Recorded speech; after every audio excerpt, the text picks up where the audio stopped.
Buenos días. Bienvenidos a los Spring Webinar sobre Life Science and Healthcare de Quatre Casas. Queremos dar las gracias a todos los asistentes. Desde el 14 de marzo hemos presenciado la mayor avalancha de webinars que se conoce, con lo que asistir a uno más es casi una heroicidad. Dado que somos conscientes de ello, vamos a intentar que merezca la pena. Y por ello vamos a intentar en estos webinars dar una versión un tanto diferente a las que se ha dado en otros que se han realizado. No solamente queremos hacer referencia a las medidas que se hayan podido adoptar durante todo este tiempo en los que nos hemos visto afectados por la trágica pandemia del COVID, sino también analizar todas aquellas circunstancias que van a provocar cambios en las formas de hacer que se tienen que implementar.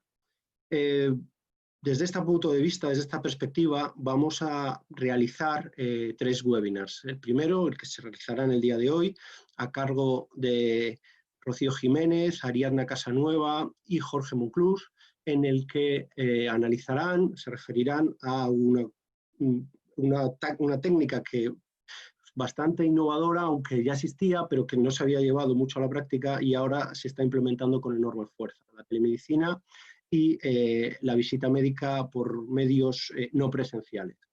El viernes que viene, Irene Moreno, Tapia y yo haremos referencia a la incidencia que ha tenido y a la que tendrá en la compra pública y en la prestación de servicios sanitarios.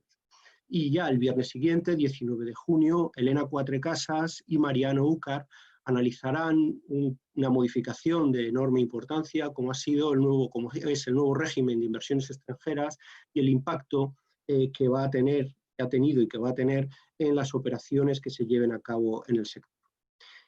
Dado que el webinar es muy breve, la presentación del mismo lo tiene que ser aún más, con lo cual ya daré paso directamente a Rocío, que empezará hablando de la telemedicina desde el punto de vista regulatorio. Dada la brevedad de la duración de estos webinars, lamentablemente no vamos a poder abrir un turno de preguntas, pero sí que le animamos a todo el mundo a que nos envíe las preguntas y las cuestiones que quiera hacer a esta dirección de email en la que iremos dando respuesta a todas las que nos lleguen. Muchas gracias. Sin más, Rocío, adelante.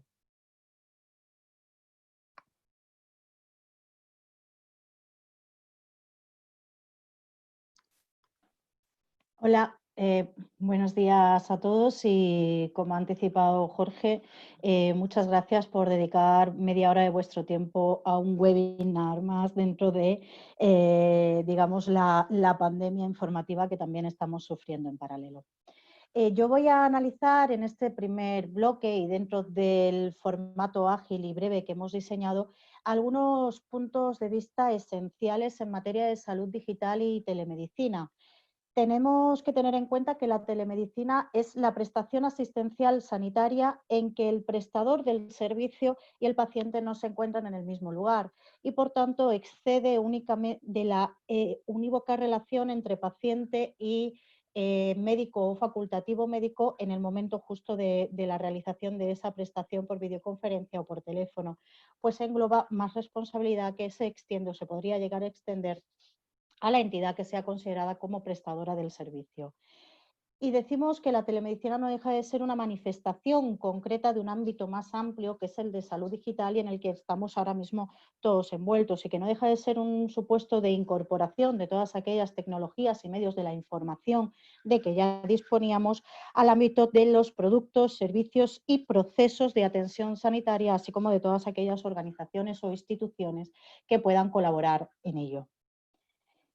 En estos últimos meses que llevamos encerrados en casa, con más o menos libertades, hemos ido viendo cómo se han proliferado y multiplicado, sobre todo a partir de que se aplanó la curva, los titulares en los medios de comunicación, tanto genéricos como de salud, relacionados con la telemedicina. Y en todos ellos denotaba o daba una nota en común, que la telemedicina había llegado para quedarse. Aquí veis el de Dialnet, telemedicina está aquí y ha llegado para quedarse. Los colegios de médicos empezaban a organizar webinars también sobre telemedicina y afirmando que había llegado. Los médicos creen que la telemedicina ha llegado para quedarse. La pandemia como acelerador de cambios, telemedicina ha llegado para quedarse, e incluso en la revista este mes de Todo Salud vemos este titular con un artículo sobre la Asociación de Salud Digital. Pero aquí mi pregunta es, ¿realmente ha llegado? Lo cierto es que todos los actores del mundo jurídico y los actores del mundo sanitario, como sois vosotros, del farmacéutico, de la tecnología sanitaria, sabemos que esto no es así, que la telemedicina no ha llegado ahora, que la salud digital no es algo que haya ocasionado el COVID-19, sino que ya estaba, teníamos resquicios de que la telemedicina y la salud digital se estaban infiltrando en nuestra vida. Lo tenemos a través de las disposiciones que se han ido aprobando en materia de historial clínico, receta o prescripción digital o electrónica. Ya en el año 2019, el año pasado, en junio de 2019, se dieron grandes hitos cuando en la Unión Europea se permitió el primer traspaso, la primera forma de compartir historiales clínicos entre los pacientes de Finlandia y la República Checa, o incluso cuando se permitió la prescripción digital entre Finlandia y Croacia, de forma tal que un ciudadano de Croacia con la prescripción que le había dado su médico podía acceder a la medicina en Finlandia. Pero también en España hemos ido dando pasos en ese sentido. Y así también las autonomías, por ejemplo, en Asturias con la aprobación del Real Decreto, sobre historia clínica y documentación clínica. Lo tenemos también porque existen múltiples pronunciamientos judiciales previos a la existencia de la emergencia sanitaria que se han pronunciado sobre temas relacionados con la asistencia sanitaria telemática o sobre salud digital. Tenemos sentencias de 2019, de octubre de 2019, realmente cercana a la emersión de la situación de emergencia, en la que analiza el error del diagnóstico y las consecuencias que puede tener un error de diagnóstico realizado a través de telemedicina o de una consulta de seguimiento.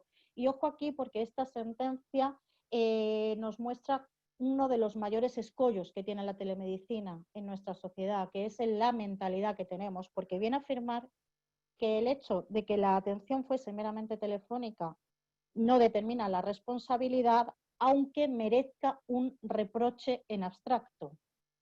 También tenemos sentencias de Murcia de 2008, también sobre el ex actis y posibilidad de responsabilidad extracontractual y contractual de los prestadores de este tipo de servicios, incluso del Tribunal Supremo en el año 2007. Y en otra serie de cosas hemos intervenido en procedimientos judiciales sobre la posibilidad o no de realización de test nutrigenéticos a través de canales diferentes al de la prescripción médica o la consulta médica presencial.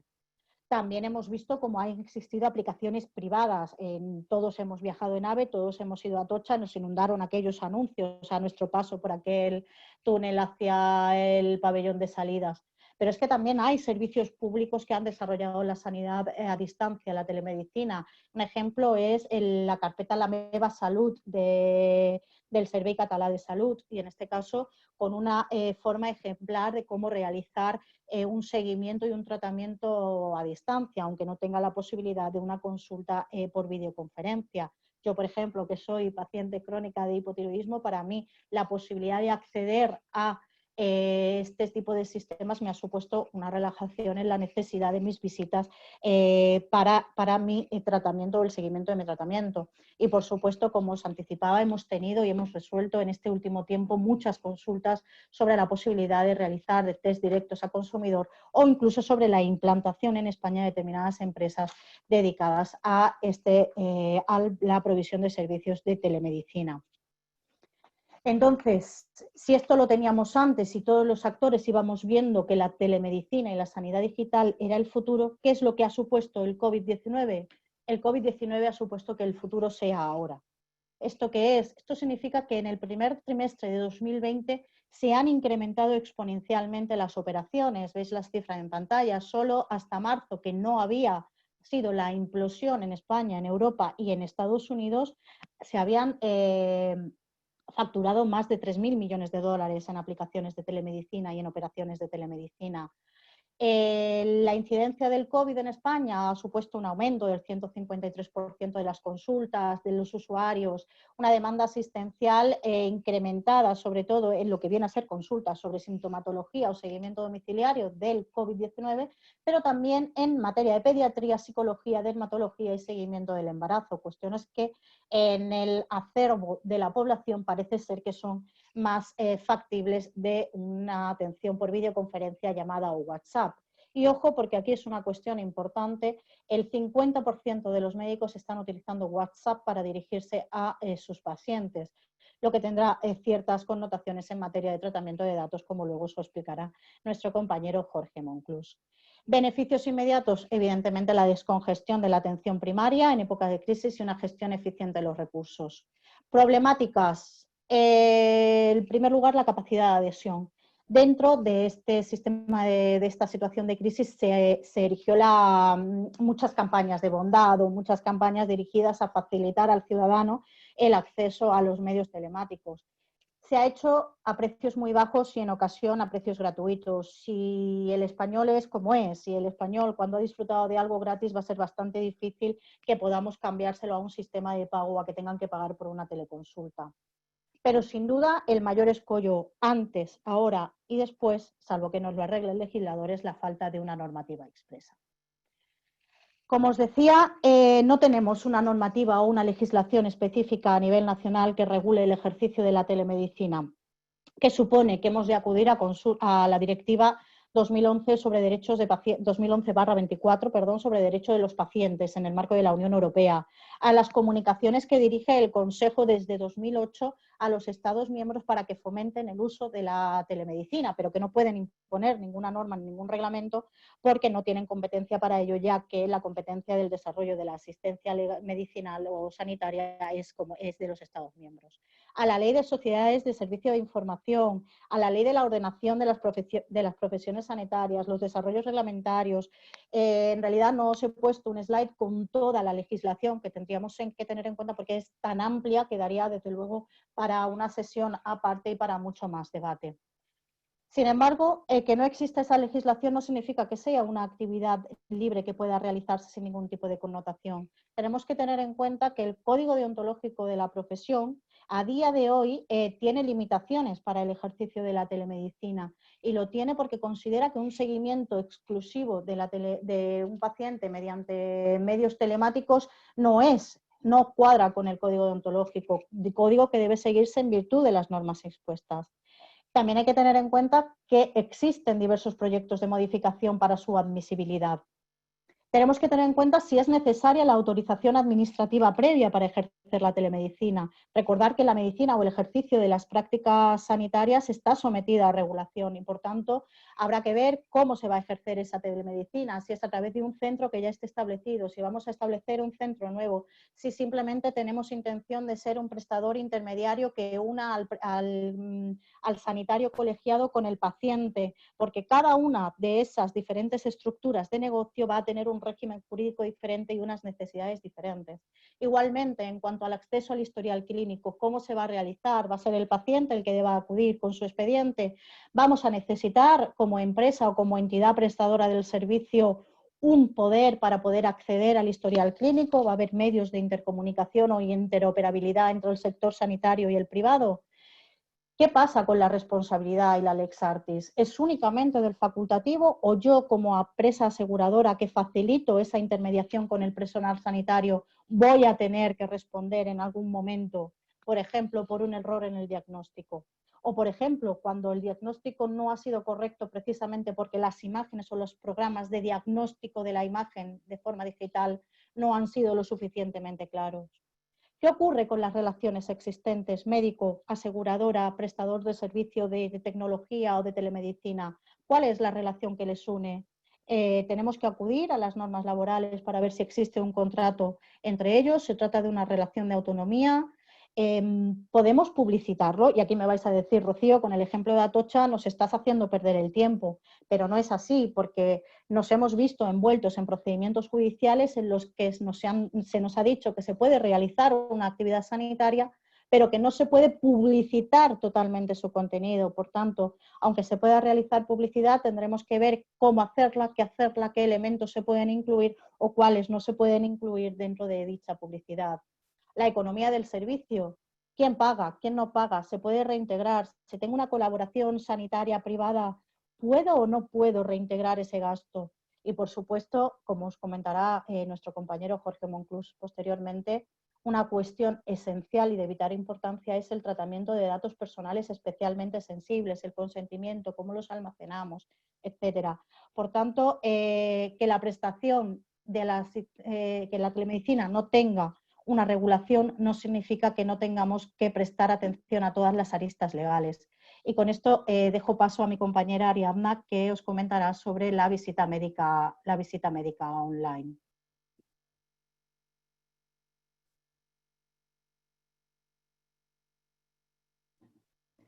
Muchas gracias, Rocío, muy interesante. Muy buenos días a todos. Somos conscientes que estos días la gestión de nuestro tiempo y nuestras agendas es cuanto menos compleja, por lo que os agradecemos el tiempo dedicado. Perdón.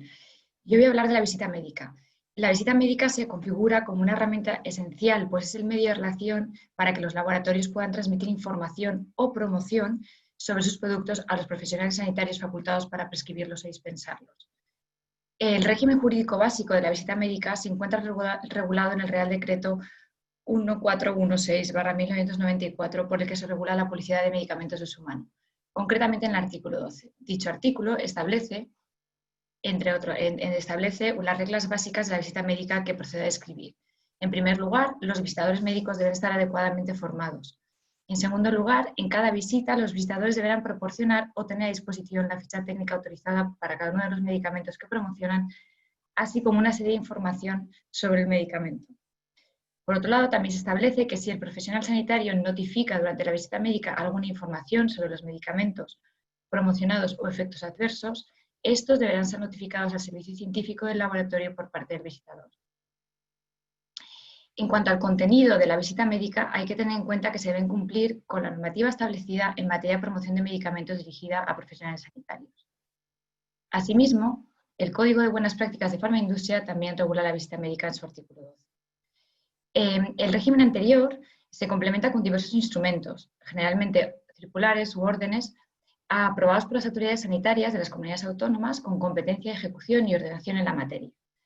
El objetivo de estas normas autonómicas es regular el impacto de la visita médica en la actividad asistencial, planificar y controlar la realización de las visitas médicas en los hospitales de su red pública o de su competencia, estableciendo cuándo es recomendable que la visita se realice de forma individual o colectiva, delimitando qué días y cuántos días a la semana, y horarios que se pueden realizar visitas médicas, generalmente en función del tipo de centros, pues no es lo mismo el funcionamiento de un centro de atención primaria que de un hospital. El número de visitas al año que puede hacer un laboratorio, y también se establece normalmente la duración máxima de cada visita. Finalmente, también regulan y establecen obligaciones de comunicación por parte de los laboratorios, así como la acreditación de los delegados. Prácticamente la mayoría se refiere solo a la visita médica presencial y no a la telemática, excepto el País Vasco, cuya reciente orden de 10 de febrero del 2020 estableció una gran novedad, pues equipara la visita médica telemática a la presencial, señalando que se entenderá como visita médica la realizada mediante todas aquellas formas de comunicación electrónica que la industria farmacéutica utiliza para ofrecer información de sus productos a los profesionales sanitarios con el objetivo de influir positivamente en la promoción de su producto y en la toma de decisiones de prescripción. Ahora bien, más allá de denunciar la mencionada equiparación, no añade mucho más al contenido de la visita médica telemática ni a cómo debe realizarse. Durante la crisis del COVID-19, prácticamente todas las comunidades autónomas han suspendido la visita de los delegados hospitales. Dicha suspensión se ha realizado bien de forma expresa o mediante normas que suspenden toda actividad en hospitales que no sea atención médica estrictamente necesaria y limitando el acceso a sus instalaciones. Entre las comunidades autónomas que han suspendido de forma expresa la visita médica se encuentra en Madrid, Cataluña, Galicia, Navarra, Asturias, Aragón y Andalucía, y en el caso de Castilla-La Mancha, Valencia, Cantabria, País Vasco y Castilla y León, se han adoptado normas que, si bien no se refieren expresamente a la visita, lo que hacen es suspender toda actividad que no sea esencial. El objetivo de estas normas es evitar la presencia de visitadores, así como de cualquier otro personal no imprescindible para la atención sanitaria en los centros dependientes de servicios de salud correspondientes durante la crisis. Por ello entendemos que no afectan a la visita médica en hospitales privados, salvo que estos hayan sido intervenidos por el sistema público. Debido a la crisis del COVID y a la suspensión de la visita médica, se establece como alternativa la visita médica telemática, pues en principio ninguna de estas medidas adoptadas por las comunidades autónomas supone la suspensión expresa de la visita médica, realizada por medios telemáticos, con la excepción del País Vasco. En el País Vasco la controversia surge porque la normativa autonómica incluye dentro del concepto de visita médica la que se desarrolle por medios electrónicos, lo que ha conducido a interpretar que también se ha suspendido la visita médica telemática. Pero por el contrario, algunas comunidades autónomas como Cataluña incluso recomiendan los medios electrónicos y reconocen que la industria farmacéutica ha tenido que hacer un esfuerzo por encontrar nuevas formas para mantener a los profesionales sanitarios debidamente informados sobre la promoción de sus productos, nuevos avances o cuestiones de interés científicos necesarios para el desarrollo de su práctica asistencial. Dicha comunicación de Cataluña, de fecha 28 de abril del 2020, establece entre otras las siguientes recomendaciones. 1. Que se utilice preferiblemente el correo electrónico como medio para la distribución de materiales promocionales o de contenido científico, siempre y cuando se disponga del consentimiento correspondiente por parte del receptor, aspecto que cubrirá mi compañero Jorge Monclús a continuación. Se publique en la página web del laboratorio la publicidad o información científica, notificando al profesional por cualquiera de las vías disponibles cómo puede consultarla. Aquí, en relación con este aspecto, es muy importante tener en cuenta que esta información se debe incluir en la parte restringida, en la parte de la página web cuyo acceso es restringido a profesionales sanitarios. También anima al uso de medios telemáticos para realizar cursos o jornadas científicas y, por último, prohíbe la publicidad de indicaciones no autorizadas en la ficha técnica. Lo cierto es que la presente situación hace que nos planteemos una serie de cuestiones que muchas veces son complejas a la hora de responder, porque hay mucha incertidumbre. La primera de ellas, y es la pregunta del millón, es ¿cuándo volverá la normalidad? Nosotros entendemos que, por un lado, se tiene que acabar esta situación excepcional en la que nos encontramos, dado que la mayoría de la normativa que se ha publicado conecta la duración de la suspensión de la visita a la vigencia del estado de alarma. Pero también, por otro lado, y desde un punto de vista más pragmático, hay que tener en cuenta que tiene que volver la normalidad a la actividad asistencial de los hospitales y centros de atención primaria. Otra pregunta que nos hacemos es ¿cuál es esa nueva normalidad y si las circunstancias permitirán la visita médica presencial? Tenemos entendido que Farmaindustria y otras asociaciones están trabajando en la definición de un protocolo de seguridad a los efectos de poder realizar la visita médica presencial. Y también en este sentido hay que tener en cuenta que el plan para la transición hacia la nueva normalidad ya establece medidas en cuanto a celebración de actividades científicas, informativas y de divulgación científico-técnicas. La tercera pregunta que nos hacemos es si la visita médica ha venido para quedarse. Yo creo que hay que tener en cuenta una serie de cuestiones. En primer lugar, es bastante probable que con la finalidad de disminuir la transmisión del virus durante las interrelaciones de los profesionales sanitarios no se va a poder entregar material divulgativo, promocional o científico en soporte en papel. Es decir, cuando el delegado vaya a ver al médico no le va a poder entregar nada, salvo que pueda garantizarse que no actúa como vector de transmisión. Entendemos que esta medida se sustituirá por el envío de información por medios de telemáticos, por correo electrónico o similar, o remitiendo a la consulta a páginas web. Por lo que al final, de un modo u otro, el contacto telemático con los profesionales sanitarios y como consecuencia de la visita médica va a persistir.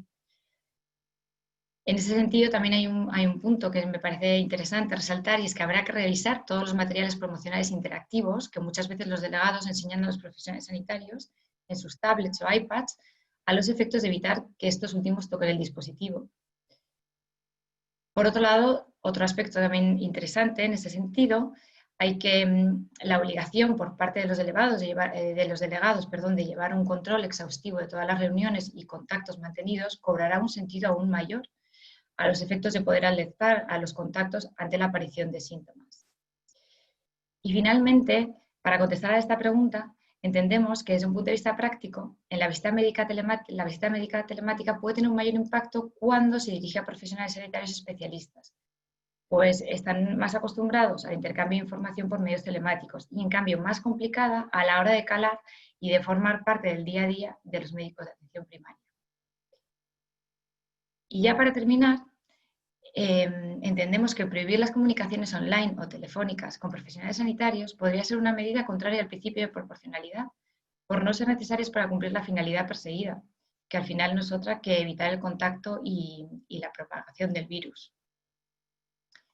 Y ahora cedo la palabra a mi compañero Jorge Monclús, que nos hablará sobre un aspecto muy relevante y probablemente el más importante a tener en cuenta, que es la protección de datos. Muchas gracias. Muchas gracias, Ariadna. Bienvenidos a todos. Muchas gracias por estar aquí y quedaros ya hasta la parte final, la parte de protección de datos, que intentaré que sea breve. Como bien adelantaba Rocío, no sé, a nadie se nos escapa que la implementación de estas nuevas técnicas, o no tan nuevas, tanto de visita médica online como de telemedicina, implica un tratamiento de datos personales, un tratamiento a los que muy posiblemente tanto los laboratorios como los propios profesionales pues no estaban preparados o no están preparados para realizar, o al menos sus políticas de privacidad pues es posible que no lo cumplan, ¿no? O no lo prevean de manera detallada. Es por ello que debemos tener en cuenta que en estas técnicas, en estas tecnologías, la normativa de protección de datos aplicable va a regir igual que rige en cualquier otro tratamiento de datos. Tenemos el Reglamento de Protección de Datos, la Ley Orgánica aprobada en diciembre del 2018 también de protección de datos en España, pero una normativa también específica que regulará este tipo de relación es la Ley de Servicios de la Sociedad de la Información. Es una normativa del año 2002, un tanto obsoleta, pero al final estamos ante un servicio de la sociedad de la información, un servicio prestado a distancia en el que el profesional sanitario o el laboratorio se relaciona también pues, con el profesional sanitario, con el paciente, y en este caso debemos tener en cuenta estas referencias. ¿Qué cuestiones principales o qué aspectos nos surgen cuando estamos ante este tratamiento de datos? Pues bien, debemos respetar, como cualquier tratamiento de datos, los principios básicos que establece el Reglamento General de Protección de Datos. Hablamos de principios de transparencia. Las compañías, los profesionales deben ser totalmente transparentes en el tratamiento de los datos personales que realizan en este ámbito. El principio de minimización, es decir, deben tratarse los mínimos datos imprescindibles que sean necesarios para la finalidad para la cual han sido obtenidos. Y además deben tratarse solo para aquellas finalidades específicas que han sido informadas y aceptadas en su caso por el paciente o por el profesional sanitario. Por tanto, son principios que aplican en el mundo offline de la relación del día a día, pero que también nos van a aplicar en estas relaciones a distancia. Y como también adelantaba tanto Ariadna como Rocío, a mí se nos escapa que estamos entre datos de salud, datos con una especial protección que otorga el artículo 9 del Reglamento de Protección de Datos, que refuerza su protección y que debemos ser conscientes del riesgo que ello supone, ¿no? ¿Qué debemos hacer? Pues fundamentalmente la obligación de informar, el principio básico que establece la normativa de protección de datos, debe cumplirse en cualquier relación que tengamos a través de estas tecnologías. Y no solo la obligación de informar es uno de los puntos, sino evaluar el impacto que supone el uso de esta tecnología, con qué herramientas se cuentan y cómo aseguramos la seguridad de estos datos. No se nos escapa que los responsables de esta información son quienes deben asegurar que la información no se pierda, no suframos brecha de seguridad, porque ahí estaríamos ante una responsabilidad muy, muy relevante en el ámbito de protección de datos. Centrándonos en las cuestiones ya específicas de la visita médica online, nos surgen algunas preguntas, ¿no? La pregunta que se puede hacer en un laboratorio es, oye, ¿hemos informado a todos los profesionales sanitarios del tratamiento de los datos? Lo hicimos en su momento, cuando entró en vigor el reglamento en mayo del 18, ¿o nos vale esa política? ¿Es suficiente con lo que preveíamos ahí? ¿O es una política pensada para el mundo offline que no prevé un contacto en remoto? ¿Qué puedo hacer con esos datos? ¿Qué puedo hacer con ese CRM que tengo de profesionales sanitarios? ¿Puedo contactarles por medios telemáticos? ¿Puedo hacer una visita, puedo hacer una reunión por Zoom para poder comentar una determinada información? puedo hacerlo, no puedo hacerlo, lo prevé esa política. Esto es muy relevante porque el tratamiento, lo que nos establecerá o las pautas que podamos hacer con esos datos estarán determinadas en esa política de protección de datos que hayamos entregado al profesional sanitario. Otra cuestión muy relevante es, ¿he obtenido su consentimiento para enviarle emails con contenido promocional? Aquí hay un matiz, y es que el email promocional, el email de marketing estrictamente, está regulado por la Ley de Servicios de la Sociedad de la Información. Es una comunicación comercial y el uso que podemos hacer de esta herramienta viene determinado por esta normativa, con lo cual debemos asegurarnos que tenemos base jurídica al final para poder realizar esa comunicación.